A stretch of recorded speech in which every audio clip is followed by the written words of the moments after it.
اچھا جی، آج ایک اور اہم مسئلہ اس کے اندر آج بتا دوں آپ کو، کئی دنوں سے میں سوچ رہا تھا اس کا موقع نہیں مل رہا تھا، کچھ تفصیل ہے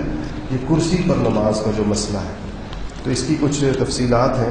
اور وہ جو ہے میں آپ کو، کیونکہ یہاں کچھ عرصے سے ہمارے ہاں مسجدوں کے اندر کرسیوں کی تعداد بہت بڑھتی جا رہی ہے اور لوگ اس کو بعض اوقات صحیح معنوں میں جانے بغیر سمجھتے ہیں کہ جو ان ایزی فیل کرتا ہے تو چونکہ کرسی پر بندہ ایزی فیل کرتا ہے تو کرسی پر بیٹھ جاؤ، حالانکہ ایسا نہیں ہے۔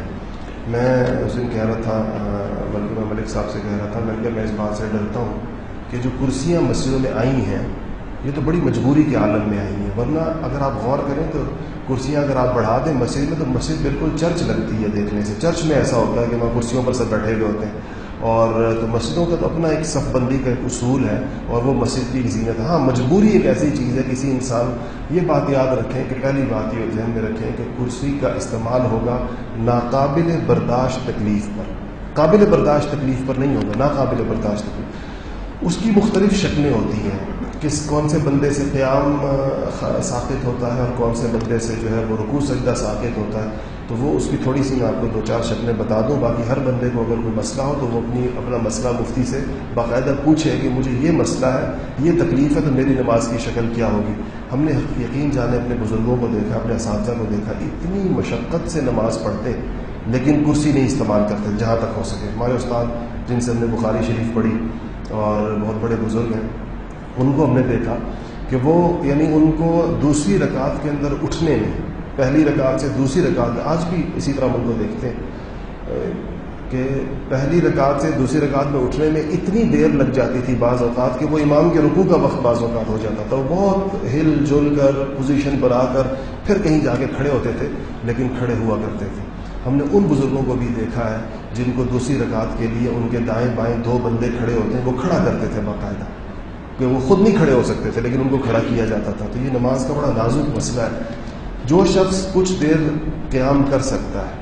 اچھا ایک چیز اور کرسی میں یاد رکھیں کہ چونکہ کرسیاں بڑی مجبوری کی چیز ہے تو اس کو ہمیشہ مسجد کے کناروں کے اندر ہونا چاہیے، مسجد کی صف کے درمیان کرسی نہیں رکھنی چاہیے، اس سے صف کا تسلسل متاثر ہوتا ہے، کیونکہ کرسی آگے پیچھے ہوتی ہے، ظاہر ہے جو بندہ، اس لیے پوری صف کا تسلسل ٹھیک ہے۔ کرسی اگر مجبوری کے عالم میں آئے گی تو مسجد کے دونوں کناروں پر ہونی چاہیے۔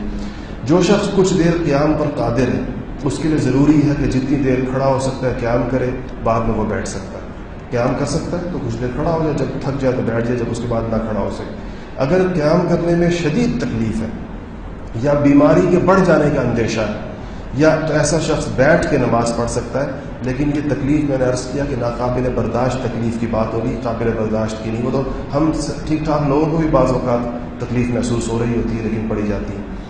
بیٹھ کر نماز پڑھنے والا اگر رکوع اور سجدہ کر سکتا ہے تو رکوع سجدہ کرنا اس کے اوپر فرض ہے۔ بیٹھ کر نماز پڑھنے والا رکوع سجدہ اگر کر سکتا ہے تو رکوع سجدہ فرض ہے۔ جس کو رکوع سجدہ کرنے میں ناقابل برداشت تکلیف ہوتی ہو تو وہ پھر اشارے سے رکوع یا سجدہ کر سکتا ہے۔ کسی شخص کو بیماری کی وجہ سے ڈاکٹر نے زمین پر بیٹھنے سے منع کیا ہو یا بڑھاپے کی وجہ سے زمین پر بیٹھ جانے کے بعد اٹھنے کے اندر اس کو ناقابل برداشت تکلیف ہوتی ہو تو ایسا شخص کرسی پر بیٹھ کے نماز پڑھ سکتا ہے۔ جو شخص قیام اور رکوع کر سکتا ہے، قیام مطلب کھڑا ہونا اور رکوع کرنا، سجدہ نہیں کر سکتا، وہ سجدے کے وقت کرسی پر بیٹھ جائے اور جھک کر سجدہ ادا کرے۔ جو صرف قیام کر سکتا ہے وہ قیام کرے اور رکوع اور سجدہ بیٹھ کر کرسی کے اوپر ادا کرے گا، اور جو شخص صرف قیام نہیں کر سکتا،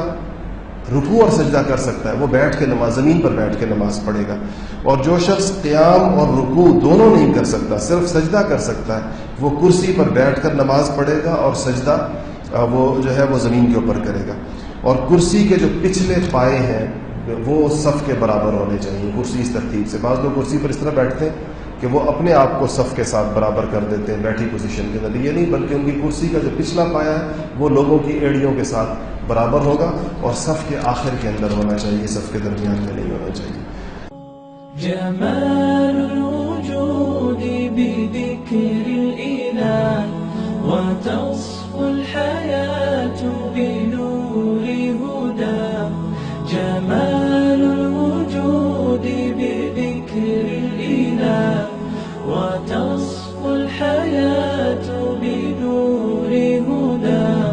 وتطلب نفس له طاعة ويبلغ سعد إلى منتهى. شغوف إلى ربه، أحب رضاه أحب لقاه، يظل يجيء إلى ربوة